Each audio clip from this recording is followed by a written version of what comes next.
Bonsoir. Je vous reviens ce soir avec cette vidéo pour vous parler des attaques mystiques sur des êtres de lumière. Euh, pour ceux qui vont tomber pour la première fois sur ma vidéo, qui ne me connaissent pas, moi je m'appelle Mariama. Je suis un être de lumière qui est passé par beaucoup de chemins tumultueux. Et je pense être à même de pouvoir vous apporter un plus dans votre cheminement d'éveil spirituel et d'éveil de l'âme. Pour répondre à plusieurs questionnements euh, que j'ai reçus, et il y a beaucoup de personnes qui m'ont écrit, j'ai eu vraiment beaucoup de retours, et je vous remercie beaucoup pour votre interaction d'avance. Avant de répondre à vos questions, il faut savoir que quand vous êtes persécuté comme ça tout le temps, ça veut dire que vous êtes près du but. Quand vous avez l'impression de stagner, d'être toujours sur place, de ne pas bouger et tout. En fait, ça, c'est une pratique mystique qui a été mise en place par l'ennemi, uniquement pour vous garder sur place, pour que vous ne bougez pas, pour que vous ne puissiez pas avancer. Parce que, en fait, ce sont des personnes. euh, L'ennemi, en fait, c'est quelqu'un qui a un comportement très narcissique. Généralement, ce sont des pervers narcissiques. Voilà, ce sont des gens en fait qui n'ont pas encore guéri leurs blessures d'enfance. Ils n'ont pas fait ce travail remarquable sur eux que vous avez déjà fait, soit que vous êtes en train de faire pour certains, pour essayer d'avancer dans votre vie, de ne pas stagner. Quand vous avez l'impression de stagner et que vous ne bougez pas, vous êtes toujours sur place, vous faites les mêmes choses et tout, il faut comprendre que c'est un travail mystique qu'il faut dégager. Refusez ça de tout votre être. C'est l'ennemi qui a fait ça. Ils mettent en place en fait des personnes qui font des pratiques occultes. Généralement, ils sont dans leur truc bizarre que j'aime pas citer. En fait, ils font un travail que tu dois toujours rester là, sur place, et penser qu'à ton passé. Ils refusent d'admettre et refusent de vous voir avancer. Ne leur laissez pas le contrôle de votre vie. Non, c'est votre life. Et personne ne doit contrôler ça, en fait. Personne. Chez moi, c'est non et non et non. La stagnation, les trucs qui font que vous restez toujours dans le passé, on vous ramène toujours vos textes mystiquement parce qu'on le pousse mystiquement à vous appeler et tout. On utilise vos enfants, vos petits-enfants, on utilise des personnes proches de vous pour passer par eux, pour imposer un esprit qui est malsain pour pouvoir vous atteindre. Ça, ce sont des attaques. Ça va répondre à la question de la première personne. La personne se reconnaîtra. Ce sont des attaques mystiques. Et pour ça, il faut le dégager. Il ne faut pas accepter. Personne n'a le droit de contrôler votre vie à distance ou n'importe où. Non, n'acceptez pas. En fait, ce sont des personnes qui vous font vivre le chaud et le froid. Quand ils voient que vous êtes en train de vouloir avancer dans votre vie, soit que vous avez une nouvelle relation, ça bouillonne là-dedans. Parce que pour eux, ils pensaient que vous devriez leur courir après. Du coup, comme vous ne le faites pas, parce que c'est la meilleure des façons, hein, le silence, leur laisser dans leur... On ne leur répond pas à ces personnes-là. On ne les accorde pas notre énergie. Parce que en fait, le but de vous pousser à bout, parce qu'ils vous poussent à bout pour que vous puissiez réagir et après, vous vous remettez en question, vous dites que peut-être que c'est moi le problème. Non, c'est pas vous le problème, c'est eux qui vous poussent à bout. Et puis, quand vous allez réagir, c'est votre réaction que les gens vont voir. Ils vont pas comprendre qu'on vous a poussé à bout. Et surtout que c'est fait sournoisement, très sournois. Mystique, parce qu'ils n'ont rien dans leur vie. Ils s'ennuient dans leur vie, en fait. Ils n'ont rien, leur vie est tellement vide. Ils n'ont aucune avancée et Ils se sont rendus compte que vous étiez la personne qui leur apportait la joie de vivre. Sauf que malheureusement, cette personne est partie. Bye bye. C'est fini. Vous vous êtes rendu compte que vous étiez dans en compagnie malsaine, en compagnie toxique. Vous avez coupé les ponts. Voilà. Même si vous avez acheté maison, voiture et tout ça ensemble, sauvez-vous. Laissez-leur ça. Ça ne vaut pas la peine. Ça se saurait sinon. Je fais appel à mes guides, mes ancêtres.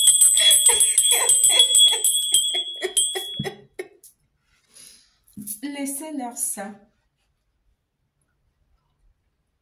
Excusez-moi, je vais boire un coup parce que voilà. Il faut leur laisser ça. Ce que vous m'expliquez dans les messages et tout, en voice et tout, ce sont des situations que j'ai déjà, pour certains, vécues et d'autres, il y a un membre de ma famille qui l'a vécu. Voilà. J'en avais une qui était comme ça en Allemagne, qui fait partie de ma famille, on l'a miroité, monde et merveilles. Déjà, la personne, quand il arrive dans votre famille, on lui dit d'aller voir les parents, il refuse. Ça, c'est déjà un signe. De deux, la personne va, pour éviter les parents, il va pratiquer sur la personne en question pour que la personne puisse l'obéir au doigt et à l'œil. Venir comme ça pour venir voler l'enfant de quelqu'un pour l'amener en Allemagne. C'était comme ça que ça s'était passé. Heureusement, pour ce membre de ma famille, que moi, j'ai été là.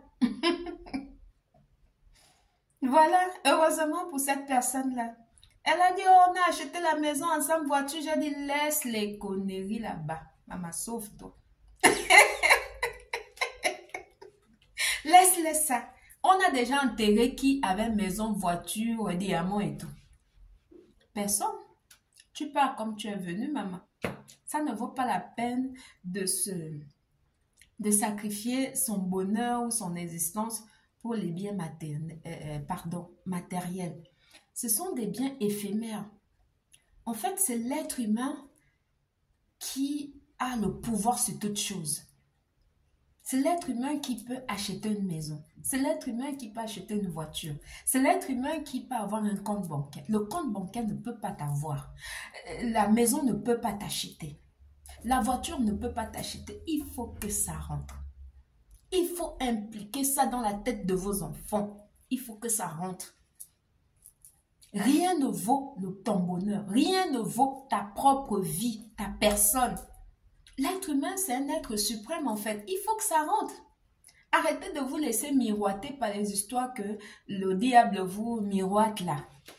Quand il faut la maison, il faut des immeubles, il faut ceci pour être heureux, il faut des yachts. Non, on n'a pas besoin de tout ça pour être heureux. Non, on a besoin de l'amour. On a besoin du respect. Chez moi, le respect, ce n'est pas une option. Non, c'est obligatoire. Ce n'est pas une option du tout. Ça, chez moi, non, mais tu peux avoir, je ne sais pas, tu es l'enfant du pape, tu ne sais pas quoi, et que tu ne me respectes pas, ça ne marchera pas. Le respect n'est pas une option chez moi. Et ça, je l'ai inculpé dans la tête de mes enfants. Personne ne doit venir vous miroiter, monde et merveilles, vous traitant comme des choses. Vous achetez avec... voilà. Non, c'est vous qui pouvez acheter cette chose-là. La chose ne vous achète pas. Jamais. Jamais. Chez moi, c'est no way. C'est juste pas possible. Moi, je peux me permettre d'acheter ce que je veux. Je peux m'acheter une maison, je peux m'acheter une voiture, je peux. Mais c'est moi qui peux l'acheter. Toutes ces choses-là ne peuvent pas m'acheter. Il faut que ça soit clair et net. C'est pour ça que quand je vous lis et je vous écoute, je comprends qu'il y a encore du boulot à faire. Je comprends qu'il y a, voilà, il y a encore, il y a du travail. Mais sauf que c'est pas, c'est déjà bien de prendre conscience qu'il y a ces choses-là qui vous arrivent. Ça permet de se questionner et puis de me poser des questions comme vous l'avez fait, c'est très bien. Comme ça, moi, à mon tour, vu mon vécu, euh, je vous montre la torche, je vous éclaire sur ce chemin-là. Quand c'est quelque chose que je n'ai pas encore vécu, je lis beaucoup, j'apprends. Et comme ça, je vous apporte des réponses vraiment éclairées par rapport aux questions que vous m'avez posées. C'est ça. Il ne faut pas, il faut savoir que l'ennemi, il ne faut pas lui accorder une importance particulière.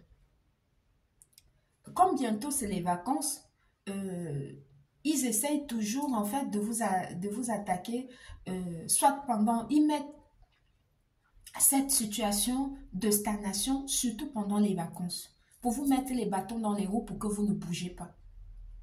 Et quand vous êtes attaqué, souvent quand ce n'est pas les vacances, généralement vous remarquerez que c'est plus le week-end et souvent le jeudi.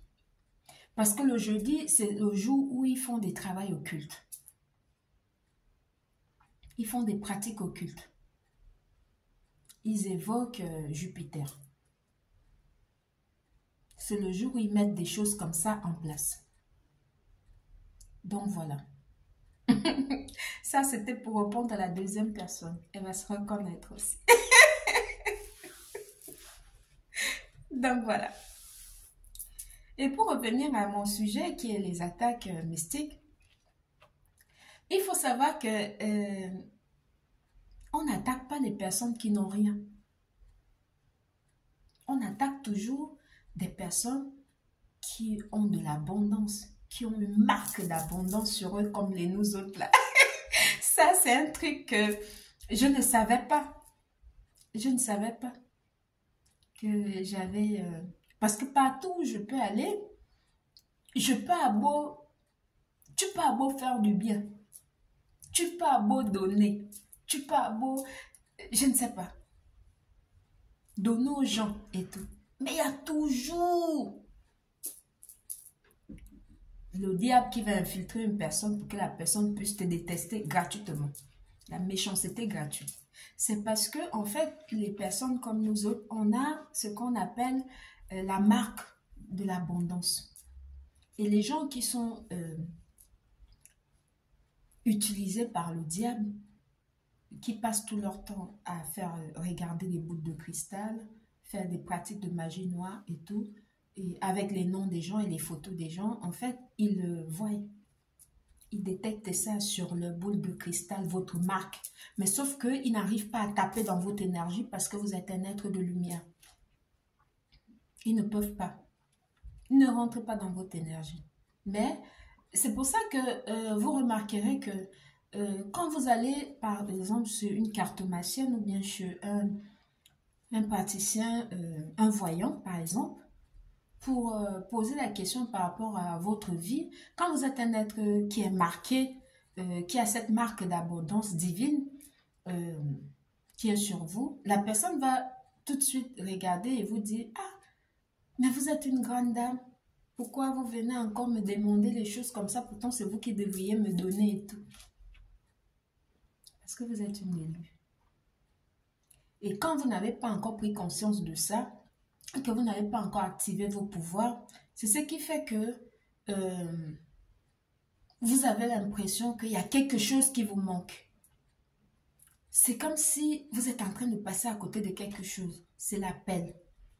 Une fois que vous avez répondu à l'appel et que vous êtes sur votre mission de vie, ça s'arrête. Ça s'arrête automatiquement. Quand vous avez éveillé votre esprit, éveillé votre âme et tout, voilà, il n'est plus question de ça. Voilà. Ça, c'est pour répondre également à la troisième personne.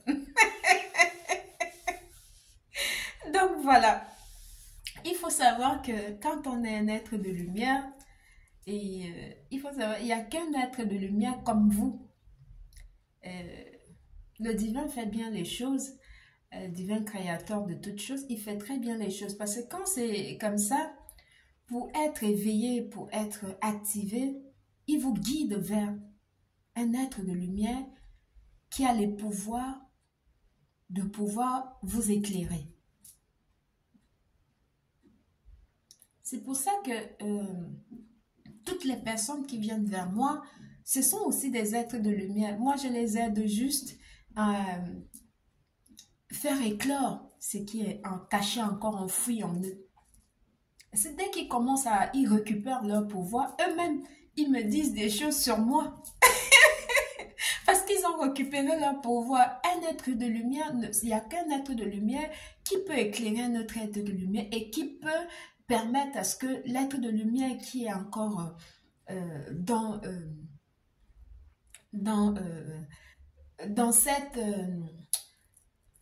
période de flou où il ne sait pas encore qui il est, cet être de lumière-là va nous permettre d'éclairer ce flou-là.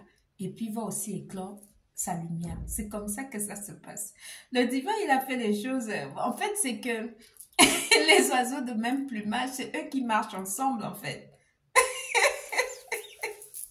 C'est ça. C'est exactement ça. Ce sont les gens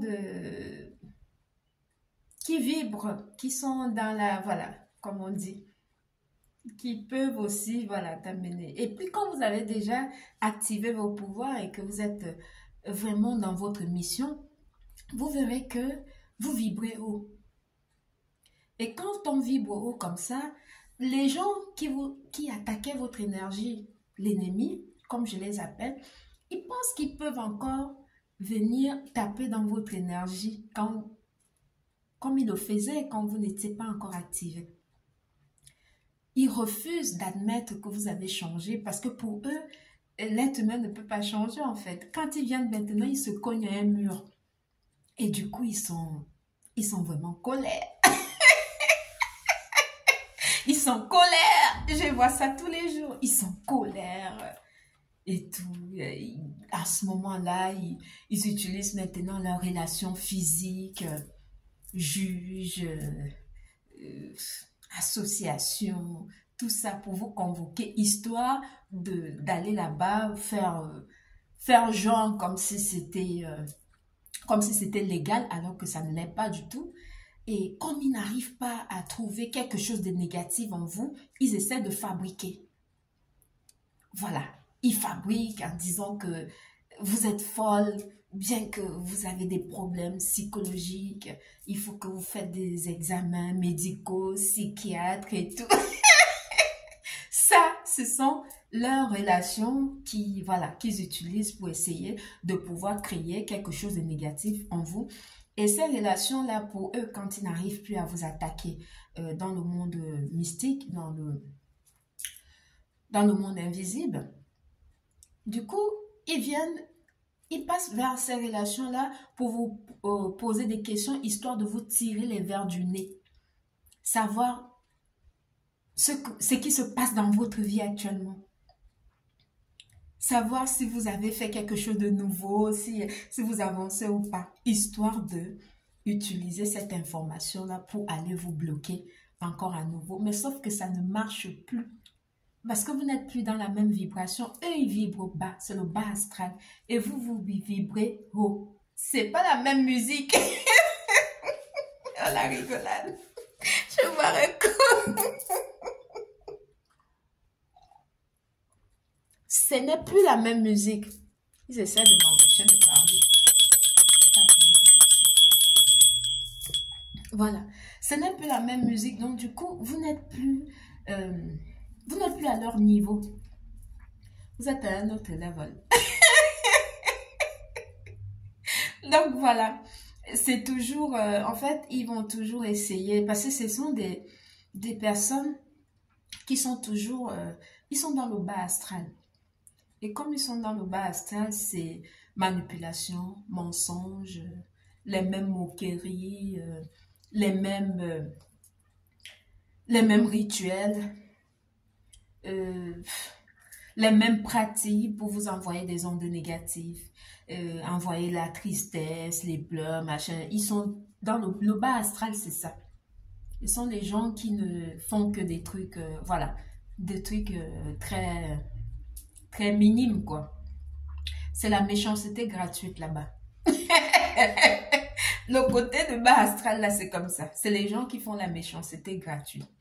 Ils n'ont pour Ils ont pour pratique que envier les autres, envier la vie des autres, chercher à détruire les autres gratuitement. Voilà, ça c'est le bas astral. Parce qu'ils n'ont rien dans leur vie. Il n'y a rien qui pimente leur existence. C'est tellement fade et vide que quand ils vous voient comme ça en bonne santé, et puis lumineuse et tout, vous rejetez en fait tout ce qu'ils ne sont pas. Du coup, ça crée de la jalousie et de l'envie. Et ils cultivent ce mal-être-là, qui fait que à force de le cultiver tout le temps, de le pratiquer tout le temps, ça devient maintenant narcissique. C'est le bas astral. Ils font des choses qu'à répétition. Vous verrez que vos attaques sont toujours les mêmes trucs répétitifs. Parce que ce sont des personnes du bas astral qui vous renvoient ça. Ça, c'est pour répondre à la 4e personne. J'espère que là, j'ai été large dans mes réponses. Ça me fait trop rire parce que je les vois faire en fait. C'est des vrais gamins en fait. Ils savent pas que tout ce qu'ils font là, ça retourne sur eux. 3 fois plus pour moi.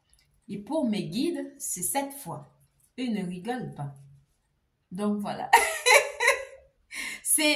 Il faut toujours faire des retours à l'envoyeur. C'est du tic au tac. Nous sommes à l'ère du Verseau. Le karma maintenant ne prend plus du temps.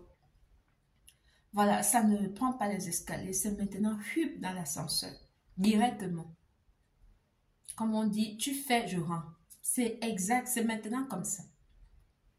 Et toutes ces personnes-là, comme c'est le mois de décembre, ils vont récupérer leur karma de toute l'année. Tout ce qu'ils ont fait aux personnes gratuitement, ils vont le récupérer.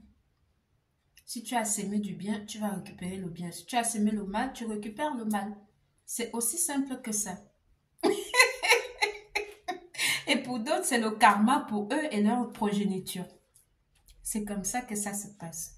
Tu ne peux pas faire du mal et t'attendre à avoir du bien. Non, mais pourquoi? Qu'est-ce que tu as fait pour mériter ça? Tout travail mérite salaire. Donc, ça veut dire que si tu as fait du mal, tu vas récolter le mal. Si tu as fait du bien, c'est comme ça. Donc, j'espère que je vous ai répondu. J'ai été à la hauteur de vos attentes et je pense que mes questions ont été, non seulement, mes réponses, pardon, ont été très longues. Et ici pour pouvoir édifier d'autres personnes, évidemment. Et vous dire qu'il ne faut pas arrêter de travailler sur vous.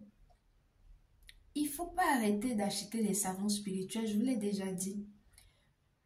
Surtout le mois de décembre. Préférez mettre de l'argent dans vos produits spirituels. Vous prenez le savon, vous prenez les plantes, vous prenez... C'est très, très important. C'est la fin d'année. Je n'ai pas envie de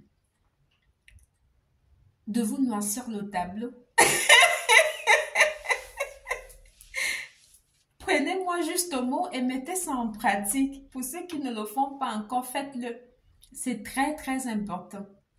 Non seulement pour vous et pour vos enfants. Comme je vous l'ai déjà dit dans ma précédente vidéo, il faut toujours travailler sur vous et tous vos enfants. Même votre époux. Généralement, ça boude, mais il faut toujours être derrière. Parce que c'est très important. Pendant que vous êtes en train de dormir, l'ennemi, lui, ne dort pas. Il a des loups comme ça dans la vie des gens pour regarder. Parce que sa vie ne donne pas. Parce que vous conviendrez avec moi que si tu as une vie qui est excitante, tu as une vie qui a des rebondissements tous les jours, tu es occupé. Qu'est-ce que tu vas aller faire? Tu vas aller t'emmerder ou t'ennuyer à dire que tu t'en vas faire des pratiques sur le nom de X ou de Y. Où est le temps? Tu n'as pas le temps. Tu es trop occupé à enjoy ta life. Tu n'as pas le temps d'aller bousiller ton énergie. Quand tu vois ça, ça veut dire que la personne a un mal-être profond. La personne n'est pas heureuse dans sa vie. Donc voilà. J'espère que cette vidéo va beaucoup vous éclairer. C'était Mariama. Bonne soirée. Merci. Bisous.